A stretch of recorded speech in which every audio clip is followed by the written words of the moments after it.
And now with Dr. Tim McKnight, who has come in on this rainy morning. We thank you for that. Is that a healthy thing to do? I don't know. I don't know. Your mom would say no, or Probably. in Yeah, she probably general. But you've got some tips for us for a healthy New Year. A dozen? Yeah, I thought maybe one for each month. I don't know. I started thinking about these, and that's what I came up with. I was trying to keep it to 10, but what you're not going to hear me say is lose weight, exercise, and eat better.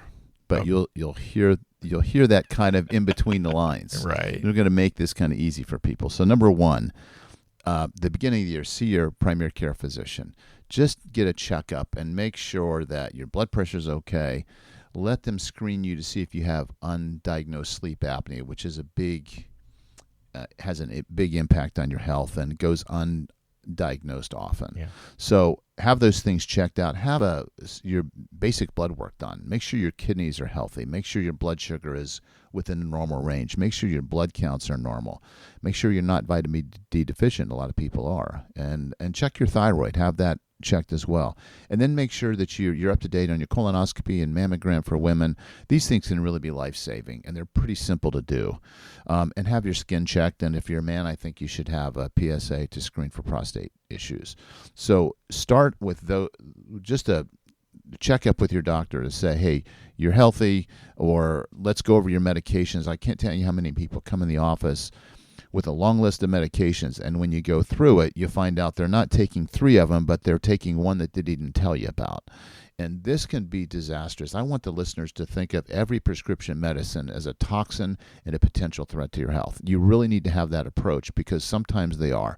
I can't tell you how many times I've seen people go into kidney failure or have liver problems or other issues because their heart slows down because they're not taking their medications as prescribed. So, or sometimes they get 2 that shouldn't be together. Absolutely. So please be careful. If you take a lot of medications, bring a list in and make sure that that's what you're taking. Bring your medication in so we can verify that. That's so overlooked and so critical. So number one, see your family doctor for a well check and make sure you're up to date on everything. And if you have any concerns about your health, that's the time to bring those issues up.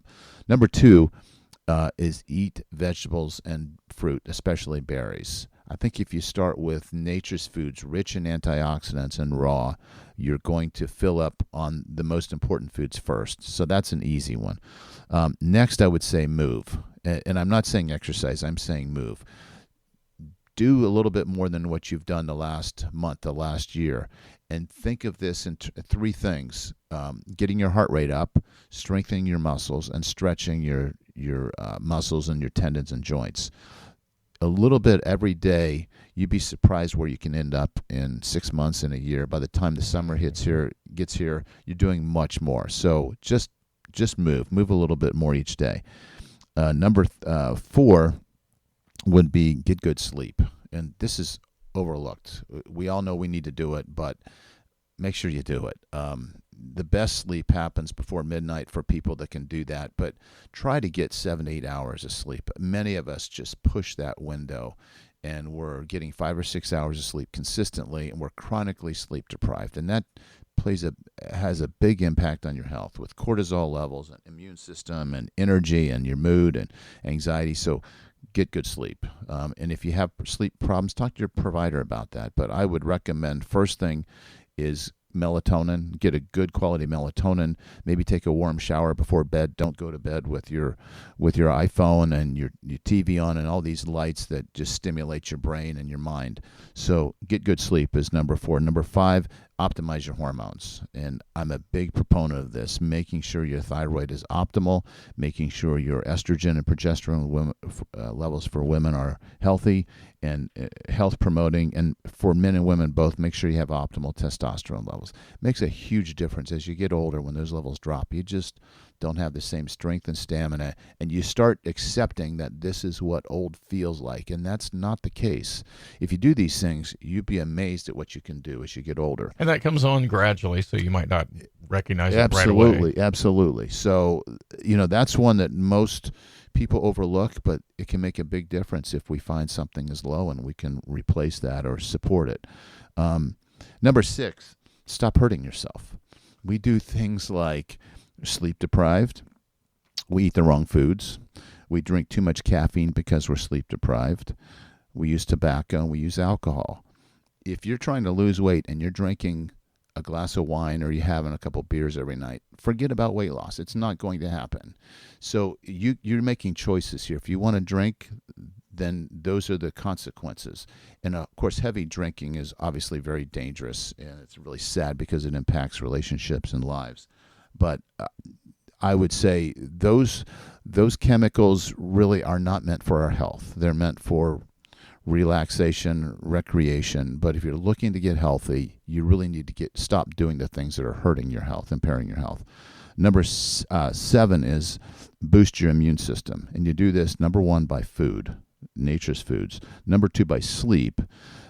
Number 3, I'm listing these in what I think is the order of importance. Number 3 is cold immersion. We've mentioned a cold shower, cold bath.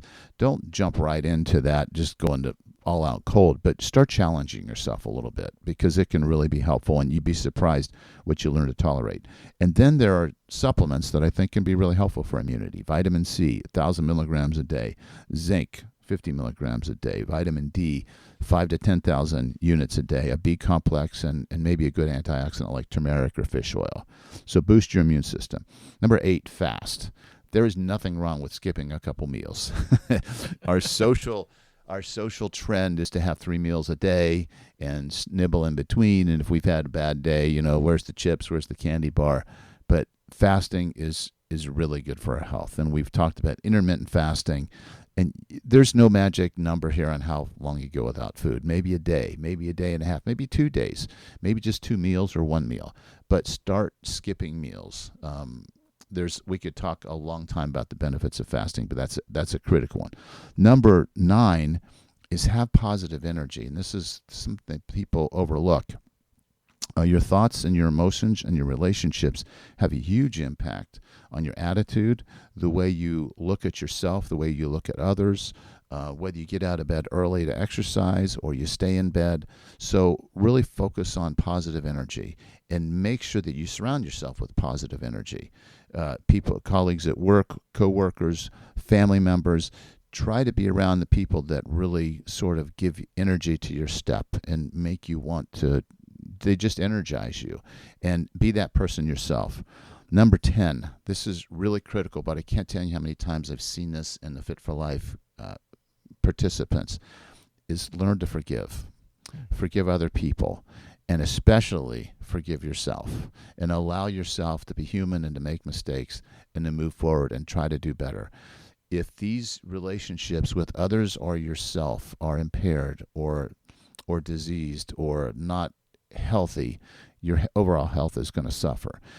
A really cool study, I don't know if we mentioned this before, it was a rabbit study. Yes. It was done back in the 70s, where rabbits are used for atherosclerotic plaque studies because they develop a lot of atherosclerosis. And there was a study where they were looking at animals and they had them on a diet, and they were going to sacrifice these rabbits and look at their atherosclerotic plaque. And one group of rabbits did not have any plaque, and they couldn't figure out, why is this group of rabbits not sick like the others? Everything was the same. The temperature, the food, the water, nothing was different. The only thing that was different was a graduate student who picked up this group of rabbits out of their cage, pet them, held them, loved them, cuddled them, and put them back in after they were fed. So, and this study was repeated to verify that this had an impact. So the power of love is healing to the cells. It's healing to the body. So that goes back to forgiving yourself and others and having loving relationships. Number 11, laugh. We all know that laughing makes us feel good. It releases endorphins. It takes some of the seriousness out of life, and it allows us to just enjoy days that sometimes would otherwise be difficult. And then number 12, this is a very simple thing to do, but to me, it's miraculous what happens. And that's stop thinking about yourself and start thinking about others. Serve somebody else. Lift somebody else. Make somebody else's day better by a comment, by a text, by helping them with an umbrella as they walk in work. Any little thing you can do to help somebody else. If you get outside yourself and stop thinking about yourself and your own problems, and you start thinking about other people, you will see miracles happen in your life.